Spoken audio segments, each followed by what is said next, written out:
Hello everyone.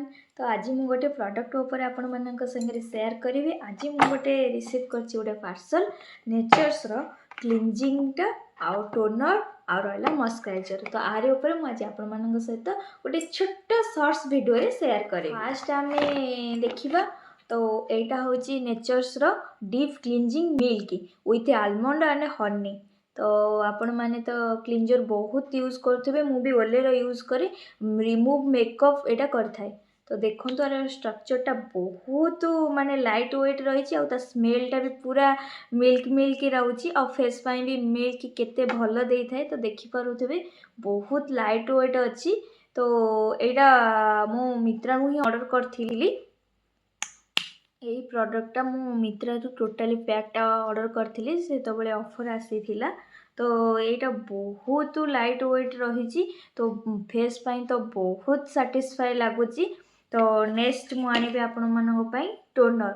तो एटा होची नेचर्स रो रिफ्रेशिंग रोज टोनर। तो एटा रोज तो फेस भी रोज पाई बहुत बेनिफिट देई थाए। तो आज प्रोडक्टटा तो टोटाली ऑल फेस ऊपर। तो मु एबे हाथ रे स्प्रे करी देखि दउजी आ पूरा स्मेलटा पूरा रोज स्मेल।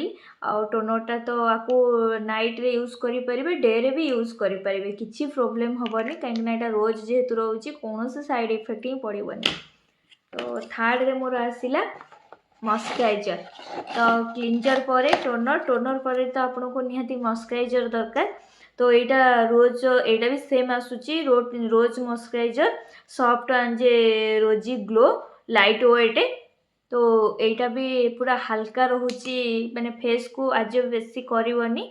तो आपण मानक सहित मु जस्ट शेयर करि नउची। तो ये देखंतु मु एठी मॉइस्चराइजर यूज करूची। तो आपण मानको हाथ थ्रो रे देखि दोची, देखंतु केते जल्दी हाथ रे मिक्स हे गला। तो बहुत मॉइस्चराइजर अछि फेस रे ऑयली आनी थाए, एटा किंतु ऑयली नाही विदाउट ऑयली बहुत जल्दी जल्दी एडजस्ट हो जाउची। तो देखि पारुथेबे।